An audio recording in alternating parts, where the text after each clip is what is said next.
أما بعد فأعوذ بالله من الشيطان الرجيم بسم الله الرحمن الرحيم قل هل يستوي الذين يعلمون والذين لا يعلمون উপস্থিত আমাদের হাইলাকান্দি জেলা মধুয়ারুত্তরামী রহমানপুর জেলার অতি সম্মানিত সভাপতি মহাশয়, উপস্থিত কেন্দ্রীয় জেলা সম্মানিত সম্পাদক মহাশয়, হাইলাকান্দি জেলার আমাদের সবাই মক্তবের পরিদর্শক মহাশয়, বাসাটিলা আঞ্চলিক মধুয়ারুত্তরামী রহমানপুর জেলার সম্মানিত সভাপতি সম্পাদক ও কর্মকর্তাবৃন্দ, অতি সম্মানিত মহাজীর সাহেবান সকল, আমার প্রাণপ্রিয় ছাত্রছাত্রীবৃন্দ, আজকে আমরা অত্যন্ত আনন্দিত এবং গর্বিত।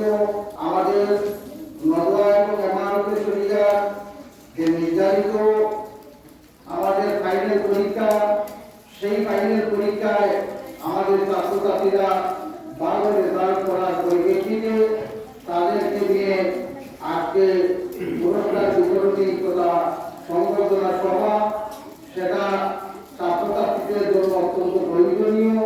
কারণ ভবিষ্যতে আমাদের ছাত্রছাত্রীদেরকে আরো উন্নতি করতে হলে তাদেরকে আমরা এইভাবে এগিয়ে আনা প্রয়োজন। শুধুমাত্র আমরা সর্বপ্রথম আল্লাহ পাকের শুকরিয়া আদায় করতে হয় যে হযরত আমাদের হযরত কদমপুর শেখ রহমাতুল্লাহ আলাইহি উর্দুতে নদওয়া এবং এমারতে শরিয়ার যে মূল লক্ষ্য, সেটা হচ্ছে আমাদের সবাই মক্তব। সেই সবাই মক্তবে যদি আমরা বাচ্চাদেরকে ভালোভাবে গড়ে তুলতে না পারি, তাহলে তাদের জীবন একেবারে ধ্বংস বেকার হয়ে যাবে। কারণ হচ্ছে এখানে তরফুল ইলমে ফরিদাতুল আলা কুল্লি মুসলিমিন ওয়া মুসলিমাতিন, এর মধ্যে যে পর শিক্ষা যেটা, সেই শিক্ষা হচ্ছে আমাদের সবাই মক্তবের শিক্ষা। এই শিক্ষা যদি বাচ্চাদেরকে তাদের সময় মতো আমরা দিতে না পারি, তাহলে তাদের জীবনকে গঠন করা আমাদের পক্ষে কোনোভাবে সম্ভব হবে না। কারণ এই সবাই মক্তবের শিক্ষার মাধ্যমে একটা বাচ্চা তার জন্মের পর থেকে তখনই সে তার যে জীবন হলে প্রথমে ইসলামিক জীবন তার মধ্যে গঠন করতে হলে শিক্ষার প্রয়োজন। সেই শিক্ষা দিতে গেলে আমাদের সেটাই হচ্ছে সবাই মক্তবের শিক্ষা। এই শিক্ষাকে দিতে গিয়ে আমরা আগে যারা এখানে আলোচনা হয়েছে, কোনো নিয়মিত কোনো ইসলামিক শিক্ষার ব্যবস্থা ছিল না। মসজিদ থাকত, মসজিদে কিছু সংখ্যক ছাত্রছাত্রীরা যেত এবং তাদেরকে ইমাম সাহেবের মাধ্যমে পড়াশোনা করতেন। ইমাম সাহেব ওনার যতটা জ্ঞান, সেই জ্ঞান অনুযায়ী ছাত্রছাত্রীদেরকে গড়ে তুলতেন। এতে তাদের এই সময়ের ভেতরে সঠিকভাবে গঠন করা অনেক সময় সম্ভব হতো না, যার ফলে ইসলামিক শিক্ষা সঠিকভাবে অর্জন করা, কোরআনের শিক্ষা সঠিকভাবে অর্জন করা, প্রয়োজনীয় মাসলা মাসাইলের শিক্ষা অর্জন করা, সেটা অনেকের পক্ষে সম্ভব হতো না।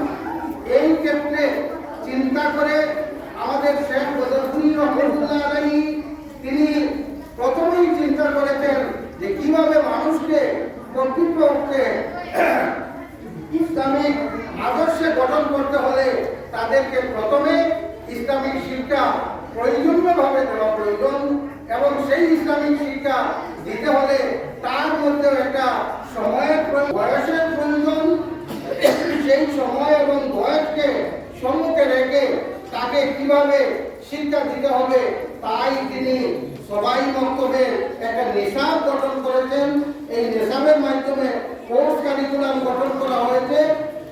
এই কোর্স কারিকুলামের মাধ্যমে ছাত্রছাত্রীদেরকে তাদেরকে যদি সেই সময় শ্রেণীবিভক্তভাবে শ্রেণী অনুযায়ী শিক্ষা দেওয়া হয়, এই সময়ের ভিতরে তাদেরকে আদর্শভাবে ইসলামিক জ্ঞানে সম্পূর্ণ, অর্থাৎ তার জীবনে চলার পথে যে প্রয়োজনীয় ইসলামিক জ্ঞানের প্রয়োজন, সেই ইসলামিক জ্ঞান দিয়ে তাকে তোলা সম্ভব হবে।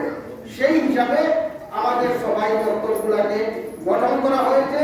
নদওয়া এবং এমারতে শরিয়া সবাই মক্তবের অনুমোদন দিয়েছে, কোর্স কারিকুলাম দিয়েছে এবং তার মাধ্যম দিয়ে আমাদের সবাই মক্তব পরিচালিত হয় এবং এই সবাই মক্তবের প্রত্যেক বছর বাৎসরিক পরীক্ষা হয়, ষান্মাসিক পরীক্ষা হয় এবং পরবর্তীতে ফাইনাল পরীক্ষা একটা কম্পিটিটিভ এক্সাম হিসেবে সমস্ত উত্তর পূর্ব ভারতের একই প্রশ্নের মাধ্যমে সমস্ত উত্তর পূর্ব ভারতের ছাত্রছাত্রীদেরকে একটা ফাইনাল পরীক্ষা দেওয়া হয় এবং এই ফাইনাল পরীক্ষায় যারা ভালোভাবে উত্তীর্ণ হয় তাদেরকে আমরা এইভাবে সংবর্ধনা দিয়ে আরো উৎসাহ প্রদান করা প্রয়োজন।